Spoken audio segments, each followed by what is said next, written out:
ایک اور حدیث سنیں، حضور اکرم صلی اللہ علیہ وسلم ابو امامہ رضی اللہ تعالیٰ عنہ فرماتے ہیں کہ حضور اکرم صلی اللہ علیہ وسلم نے کہا من اقتطع حق امرئ مسلم بیمینہ، جس نے اپنے دہنے ہاتھ سے کسی مسلمان مرد کا مال چھین لیا، فقد اوجب اللہ لہ النار، اللہ نے اس پر جہنم واجب کر دی، جہنم میں جائے گا، وحرم علیہ الجنت، اور جنت اس پر حرام ہے، جب تک واپس نہیں کرے گا جنت میں نہیں جا سکتا۔ فقال رجل، ایک آدمی نے کہا، وَإِن كَانَ شَيْئًا يَسِيرًا یا رسول اللہ، یا رسول اللہ اگر وہ چھوٹی چیز ہو، 100 روپے چنا، 1000 روپے چنا، وہ ایک چھوٹا موبائل چنا، وہ ایک پرسی چنا، جو چھوٹی چھوٹی چیز سمجھ کر لوٹتے ہیں، ان سے پوچھا گیا یا رسول اللہ اگر وہ چھوٹی چیز ہو، فقال وَإِن قَضِيبًا مِّنْ أَرَاكٍ، اراک مطلب کانٹے کا درخت ہے جس کی کوئی ویلیو نہیں، کانٹے کے درخت کی بیت بھی اگر کوئی چرایا تو اس کا بھی بدلہ دینا پڑے گا، جہنم جب تک اس کا حق ادا نہیں کریں گے جنت میں جا نہیں سکتے اور جہنم ہی رہیں گے۔ اب وہ حق کیسا ادا ہوگا؟ یا تو ہماری نیکیوں میں سے ادا ہوگا یا اس کے گناہ ہمارے سر پر ڈالے جائیں گے۔ اور لوگوں میں ایک عادت ہے کہ لوگ قرض لے کر، بہت لوگوں میں عادت ہے قرض لینے سے پہلے 70 مرتبہ سوچیں کہ میں یہ قرض ادا کر سکوں یا نہ کر سکوں گا، مجبوری ہے، کوئی رشتہ دار مر رہا ہے، پیسے نہیں ہیں، ہاسپٹل میں بھرنا ہے پیسے، تو ایسے موقعوں پر مجبوری کے حالت میں قرض لے لیے، یا بہت بڑا نقصان ہونے والا ہے کروڑہا کا، چند لاکھ نہیں دیں گے تو کروڑہا کا نقصان ہوگا، قرض لے لیں۔ قرض لیتے وقت یہ قرض میں کیسے چکاؤں گا؟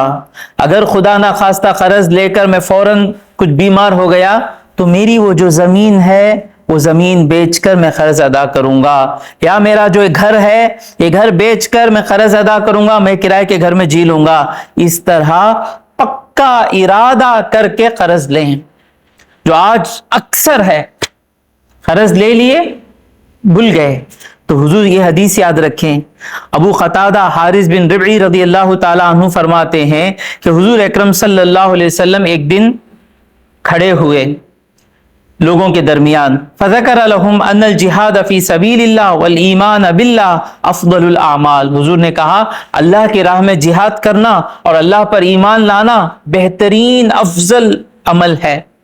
تو ایک آدمی کھڑے ہوئے، کہا یا رسول اللہ ارأیت ان قتلت فی سبیل اللہ، آپ بھلا بتائیے کہ اگر میں اللہ کے راہ میں شہید ہو گیا تکفر عنی خطایا، کیا میری خطائیں، میرے گناہ مٹا دیے جائیں گے؟ فقال له، یا رسول، حضور اکرم صلی اللہ علیہ وسلم نے کہا نعم، ہاں، ان قتلت فی سبیل اللہ، اگر تو اللہ کے راہ میں شہید کر دیا گیا اس حالت میں، وانت صابر محتسب، اس حالت میں کہ تو صبر کرتے ہوئے، اللہ سے ثواب کی امید کرتے ہوئے، مقبل آگے بڑھتے ہوئے، غیر مدبرن پیٹ بتا کر نہ لوٹتے ہوئے اگر تو شہید کیا گیا تو تیرے سارے گناہ معاف ہو جائیں گے۔ کیسے شہید ہونا؟ صبر، ثواب کی امید، مطلب کیا؟ دکھاوے کے لیے، بہادر نہیں، اللہ کے خاطر صبر کے ساتھ آگے بڑھتے ہوئے، پیٹ بتا کر پلٹے بغیر شہید ہوا تو تیرے گناہ معاف ہو جائیں گے۔ پھر حضور نے کہا کیسا کہا تم نے؟ انہوں نے کہا کہ یا رسول اللہ اس طرح اگر میں اللہ کے راہ میں قتل کیا جاؤں، حضور نے کہا ہاں سارے گناہ معاف ہو جائیں گے الا الدین، سوائے قرض کے۔ شہید کا بھی جب تک اس کے طرف سے قرض ادا نہیں ہوتا شہید کے گناہ بھی معاف نہیں ہوں گے، قبر میں پکڑ ہوگی۔ تو اور بھی بہت سی حدیثیں ہیں، بہت سی آیتیں ہیں، ایک حدیث اگر نصیحت نہیں کرے گی تو 10 حدیثیں کیا کریں گی؟ اگر ایک حدیث نصیحت کر دے خود بخود آپ خود دوسری حدیثوں کی طرف بڑھیں گے۔ جتنا محنت کے ساتھ ملا وہ میرے لیے کافی ہے، میرے لیے کافی ہے۔ جتنا ہو سکے دوسروں کے مال پر، دوسروں کے مال کی طرف اپنی نگاہ نہ بڑھائیں، منگنا عیب سمجھیں، دینے والا بنیں۔ اسکول کے دنوں سے، کالج کے دنوں میں، آفس میں یہ سوچیں کہ میں کسی سے نہیں لوں گا، اللہ میں کمانے اس لیے جا رہا ہوں، نہ میں سسر کے مال سے امید رکھا ہوں، نہ میرے باپ کے مال سے امید رکھا ہوں، نہ میرے بھائی کے مال سے امید رکھا ہوں، میری محنت سے مولا تو تیرے کرم سے جو رزق دے وہ میرے لیے کافی ہے۔ کبھی کسی کے مال پر امید نہ رکھیں۔ ہوگا کیا؟ انسان کے اندر اللہ تبارک و تعالیٰ نے ایک صلاحیت رکھی ہے کہ انسان جب کوشش کرنے کے لیے بڑھتا ہے وہ پا لیتا ہے جس کی طرف وہ بڑھتا ہے۔ تو جب تک یہ کوشش پہ کب جائیں گے ہم؟ جب ہم پکا ارادہ کر لیں گے کہ میں جو بھی میں جو بھی میرا مال ہوگا وہ میری محنت کا ہوگا، اور اللہ تو دے گا نا، اللہ تو ضرور دے گا نا، تو میں کیوں اس کے طرف سے لوں اس کے طرف سے لوں؟ میرا مولا جو مجھے دینے والا ہے میرے مولا سے میں لوں گا۔ انشاءاللہ جو بھی اس طرح سوچ کر آگے بڑھتے ہیں اللہ تبارک و تعالیٰ انہیں عزت سے رکھتا ہے، وہ دینے والے رہتے ہیں، اللہ کبھی انہیں لینے والا بناتا نہیں۔ جو کچھ کہا اور سنا اس پر عمل کرنے کی توفیق عطا فرمائے۔ وآخر الدعوانا ان الحمد للہ رب العالمین۔